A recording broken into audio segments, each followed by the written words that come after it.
Bonjour à tous et bienvenue sur ma chaîne Tout faire soi-même. Aujourd'hui donc on se retrouve pour la deuxième partie de nos fameuses briquettes compressées. Je me suis beaucoup aidé de vos commentaires pour améliorer la recette de la préparation. Aujourd'hui donc dans cette vidéo je vais vous montrer les améliorations que j'ai apportées à la mixture. Le procédé bon il reste toujours le même. Je répondrai à la plupart de vos commentaires qui reviennent régulièrement pour que ça fasse vraiment des informations en plus. Et on finira par un bon feu dans le poêle. Là comme vous pouvez voir j'ai installé donc l'atelier de préparation. J'ai mes contenants. Je me suis fabriqué une petite palette pour pouvoir mettre toutes les briques qu'on va réaliser. Et là je me suis installé tout simplement mon champ d'opération pour réaliser les briquettes. Pour commencer à répondre à vos commentaires, j'ai changé un petit peu la manière de procéder. J'ai pris deux contenants. Dans un contenant j'ai laissé vraiment tremper les copeaux de bois et dans l'autre le carton. Cette fois-ci j'ai arrêté de les couper en petits morceaux, puisque c'est vrai que dans mes commentaires vous m'avez dit mais c'est super long de les couper en petits bouts. Ça nous fera quand même gagner du temps. Je les ai recoupés en grosses sections. Ça m'a fait largement économiser 4 fois plus de temps. Vous m'avez beaucoup dit dans les commentaires que le carton était toxique à cause de son flocage et puis bon du procédé sur lequel il était réalisé. J'ai fait des recherches et en fait la partie la plus mauvaise dans le carton c'est celle-ci. C'est vraiment la partie extérieur. C'est là-dedans que toute la colle se trouve et c'est là-dessus en général que les flocages sont inscrits. En revanche, la cannelure que vous avez à l'intérieur, c'est la partie la plus saine. Pour ce nouveau mélange, c'est vraiment cette partie du carton qu'on va utiliser et la partie donc nocive, on va tout simplement la mettre de côté et je la mettrai dans le bac jaune. Passons à la préparation du mélange, nouvelle version. J'ai récupéré ma casserole, où on parle en volume. Il y a beaucoup de gens qui m'ont dit oui le volume c'est bien mais ça fait combien en litres? Cette casserole elle fait 1 litre. Donc quand on fait 7 pour 3, donc 7 doses de sciure pour 3 de carton, ça fait 10 litres de mélange et dedans vous aurez à rajouter on va dire 2 ou 3 feuilles de journaux. Je commence.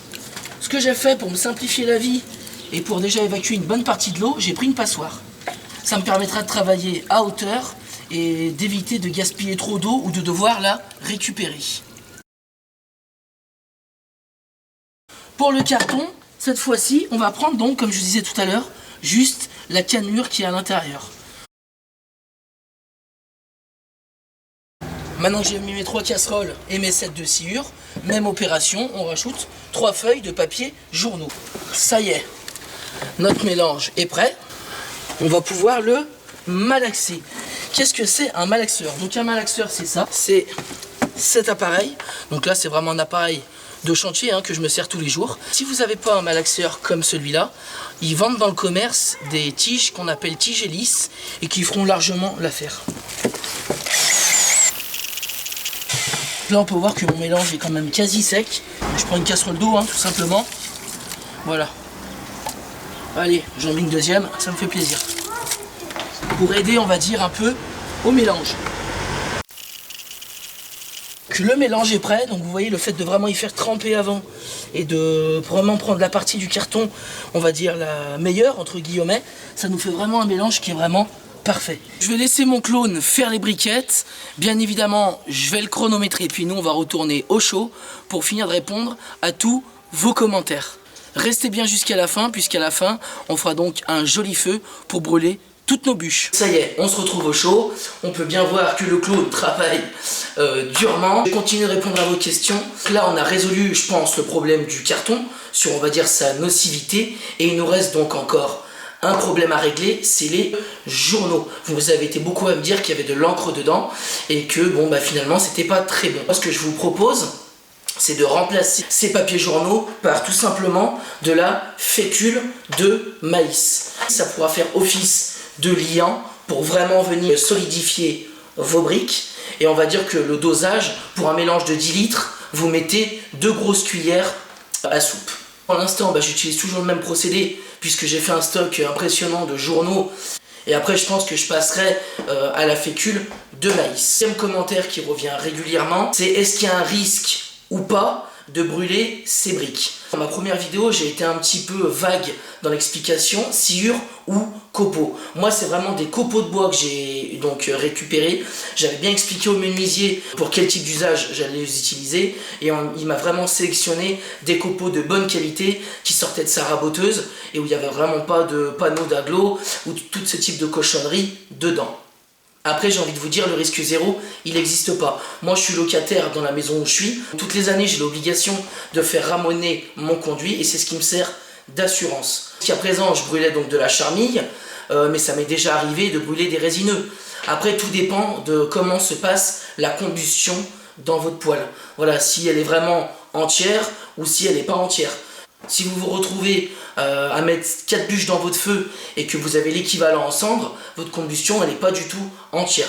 Donc là ça peut engendrer un risque que de brûler du résineux. Dans mon poêle, quand je mets 4 bûches, je récupère même pas un verre de cendre. Troisième commentaire qui revient régulièrement, c'est « tu n'as pas parlé de l'eau que tu as utilisée ». Alors c'est vrai que c'est un détail que j'y ai pas pensé du tout. J'ai la chance dans mon village d'avoir une fontaine qui nous donne de l'eau toute la journée. C'est vrai que c'est un détail que j'avais pas pris en compte. L'eau consommée, ça représente, on va dire, à peu près, pour réaliser 1 mètre cube, on va dire que j'ai utilisé à peu près 50 litres d'eau. Si vous aussi, vous connaissez un endroit avec une fontaine, n'hésitez pas à aller chercher des bidons d'eau, puisque la plupart des fontaines sont publiques, donc vous avez largement le droit d'aller vous servir. La dernière question, c'était la fameuse machine dont je vous ai parlé, la briquetteuse. Elle va compacter beaucoup plus fort les copeaux de bois. Il y aura une meilleure densité de votre brique, et elle aura une durée de vie plus longue en combustion. Bien évidemment, cette machine, elle n'est pas à 240 € à l'achat, mais c'est bien une location pour 1 mois. J'ai sélectionné sur un site au hasard, la première donc briquetteuse que je trouvais en location. Voilà, c'est pour ça que je vous ai parlé de cette machine. Pour l'instant, j'utilise un petit presse-papier journaux, il va très bien. On va descendre en bas et voir ce qu'on a pu réaliser en 1 heure. Vous avez pu le voir, j'ai réussi à en faire 24 dans ces 1 heure. J'ai eu le temps aussi de refaire donc mes petites plaques de fond et de repréparer un mélange. Il y a une question qui est souvent revenue aussi, c'est combien je vais devoir faire de briquettes comme celle-ci pour faire l'équivalent d'une stère de bois. J'ai fait les calculs pour vous, une brique comme celle-ci, elle représente 0,0036 mètres cubes. Une journée de travail de 7 heures, vous aurez fait, on va dire, l'équivalent de 0,6 mètres cubes de briquettes. Après, pour info, quand vous achetez une stère de bois en section de 1 mètre, ça représente 1 mètre cube. En revanche, quand vous demandez des bûches de 50, vous n'avez plus 1 mètre cube parce qu'en fait, en recoupant le bois, votre bois se range beaucoup mieux. Donc du coup, vous avez moins de volume. Vous obtenez 0,8 mètres cubes. Et quand vous le demandez en 33, comme pour dans ma situation, vous avez 0,6 mètres cubes. En une journée, j'arriverai donc à faire une stère de bois de chauffage. Bon, c'est pas le tout, ça commence à cailler, j'ai pas fait le feu depuis ce matin. On va tout de suite aller vers le poêle et faire une flambée avec nos briquettes. On se retrouve vers le poêle. Allumage, j'utilise du bois mort, des feuilles mortes, un peu de petit bois et un peu de carton. Voilà, moi je dispose mes briques dans ce sens-là. C'est vraiment pour faire un foyer et vraiment que les bûches partent le plus rapidement possible. Et pour faire le moins de fumée. Là on est sur un type de poêle standard. Ce qu'il faut savoir c'est que sur un type de poêle comme celui-là, on a on va dire 15% du rendement en brûlant du bois. Si vous choisissez un poêle de masse, vous aurez 80% de rendement en brûlant donc soit des bûches, soit du bois. C'est vrai que c'est vraiment important de faire le choix de son poêle. Je suis une chaîne qui s'appelle Authentique et qui parle très bien donc, de tout ça. Si vous êtes dans la réflexion de vous chauffer au bois de chauffage et que vous ne savez pas quel poêle choisir, je vous invite vraiment à aller voir sa chaîne. Je vous mettrai son lien dans la description. Allez, c'est parti.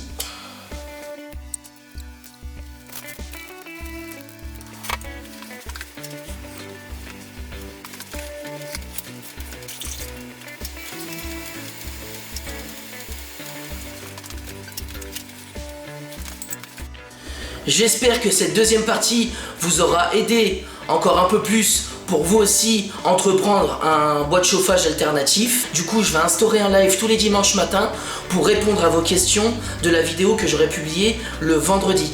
parce que c'est vrai que vous m'envoyez beaucoup de commentaires, je les lis vraiment avec grand plaisir, mais j'ai vraiment beaucoup de mal à répondre à tout le monde et à vraiment vous faire des réponses, on va dire, potables.